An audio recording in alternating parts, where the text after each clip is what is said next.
Everything you knew about love is wrong.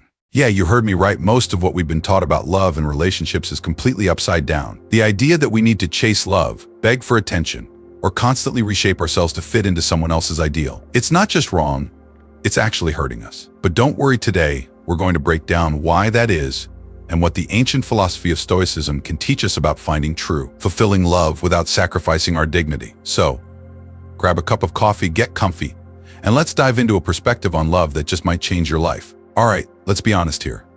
We've all been in that situation where you're bending over backward to get someone's attention. You send that text, and then you wait and wait.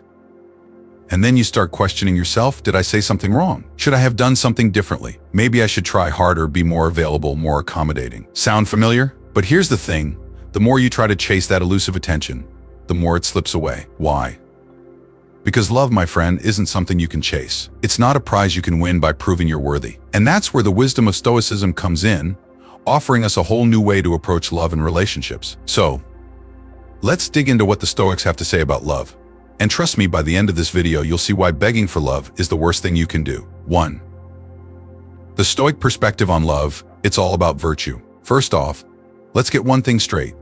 The Stoics had a very different take on love compared to what we see in movies or hear in pop songs. For them, love wasn't just an emotional roller coaster or a feeling that sweeps you off your feet. Nope, the Stoics saw love as something much deeper and more meaningful. According to Stoicism, love is rooted in virtue qualities like wisdom, courage, justice, and self-discipline. When you base your relationships on these virtues, you're not just looking for someone to make you happy, you're focusing on being a better person yourself. And here's the cool part.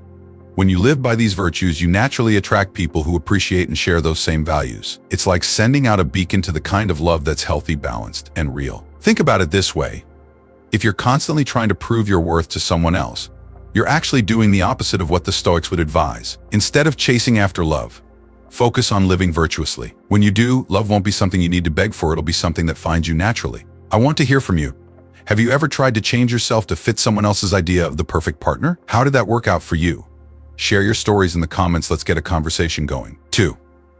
The pitfall of chasing love, why it never works. All right, let's get into the nitty-gritty of why chasing love is such a dead end. Imagine this scenario. You're constantly texting, calling, and making plans, but the other person just isn't reciprocating. You start to feel anxious, maybe even desperate, thinking that if you just try harder, they'll finally see your worth. But here's the kicker, the more you chase, the less likely you are to get what you want. The Stoics would say that this approach is fundamentally flawed because it's based on the mistaken belief that your happiness depends on someone else's approval or affection. But the truth is, real love can't be forced or coerced. It has to come freely, from a place of mutual respect and shared values. When you chase love, you're actually sending a message that you don't value yourself enough, that you need someone else to validate your worth. And trust me, people pick up on that energy. Instead of seeing you as a confident, self-assured person, they start to see you as needy or desperate. And that's not exactly attractive, is it? So what's the alternative? The Stoics would tell you to stop focusing on what you can't control, like someone else's feelings, and start focusing on what you can control, your own actions, your own mindset, and your own life. When you do that, something magical happens. You stop chasing, and instead, you start attracting the right kind of people into your life. Have you ever felt like you were chasing after someone who just wasn't interested? How did it make you feel? Let's talk about it in the comments below. 3. Letting go.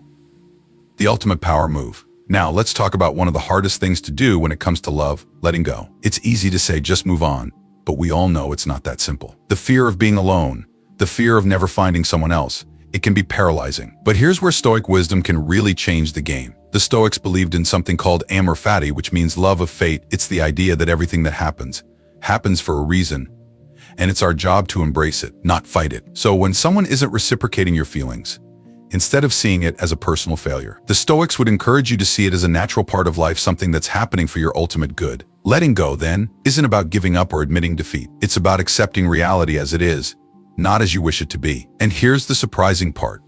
When you truly let go, you create space for something better to come into your life. You stop clinging to something that isn't working, and you open yourself up to new possibilities, new relationships, new experiences, and yes, new love. I'm curious, have you ever had to let go of someone who wasn't good for you? How did you find the strength to move on? Let's share our stories in the comments and support each other. 4. The importance of self-love, a Stoic approach. Now, let's flip the script entirely. What if, instead of putting all your energy into getting someone else to love you, you invested that energy into loving yourself? I know it sounds like one of those self-help cliches, but stick with me here. because the Stoics had a really powerful take on self-love. For the Stoics, self-love wasn't about indulging yourself or boosting your ego. It was about self-mastery, understanding your own worth, your own potential, and living in a way that's true to your highest self. When you practice self-love in this Stoic sense, you're not just making yourself feel good, you're actually building a solid foundation for all your relationships. Think about it. When you love yourself, you don't settle for less than you deserve. You set higher standards, not just for how others treat you, but for how you treat yourself. You make choices that reflect your values, and you surround yourself with people who uplift and support you. This kind of self-love is incredibly powerful because it radiates outward, attracting the right kind of people into your life, people who appreciate your side, not for who you're trying to be. Let's get real for a second. What's one thing you do to practice self-love? It could be anything from setting boundaries to taking time for yourself. Share your tips in the comments, and let's create a community of self-love warriors. 5. Relationships as a reflection of self. What are you really attracting? Here's a tough question to ask yourself. What are your relationships saying about you? The people you attract, the dynamics you fall into, these are all reflections of your inner world. If you're constantly finding yourself in toxic or unfulfilling relationships, it might be time to look inward and ask, what am I putting out into the world? The Stoics believe that our external world is a mirror of our internal state. If you're feeling insecure, unworthy, or desperate, that's the kind of energy you're going to attract. But if you're grounded in self-respect and self-love, you'll attract people who resonate with that energy. This isn't about blaming yourself or feeling guilty, it's about empowerment. When you realize that you have the power to change your inner world, you also realize that you have the power to change your relationships. By focusing on cultivating virtue and self-love, you start to attract healthier, more fulfilling relationships. Have you ever noticed a pattern in the types of relationships you attract? What did it reveal about your inner world? Let's dig deep and discuss in the comments. 6. The Stoic secret to lasting love. It's all about balance. Let's wrap this up with a powerful Stoic secret.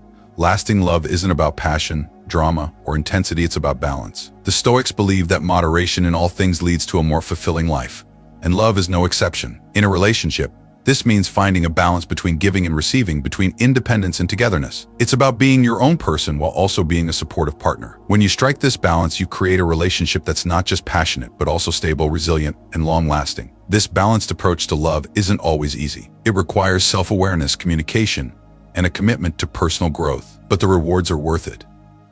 When you achieve this balance, you create a love that's not based on fleeting emotions, but on deep, mutual respect and shared values. What do you think is the key to a balanced relationship? Is it communication, respect, trust, or something else? I'd love to hear your thoughts, so drop a comment below and let's chat. So here's what it all comes down to. Stop begging for love. Stop chasing after people who don't see your worth. Instead, focus on being the best version of yourself. Cultivate virtues like wisdom, courage, and self-respect. Love isn't about what you can get, it's about what you can give to yourself and to others. Remember, sometimes the most powerful thing you can do is let go of what isn't serving you. Letting go isn't about losing, it's about creating space for something better. And when you truly love yourself, you attract the kind of love that's real, lasting, and fulfilling. If this video resonated with you, make sure to hit that like button, share your thoughts in the comments, and don't forget to subscribe for more deep dives into Stoic philosophy and how it can transform your life. Let's continue this journey together, one step closer to the love and happiness we all deserve. Until next time, take care of yourself, you're worth it.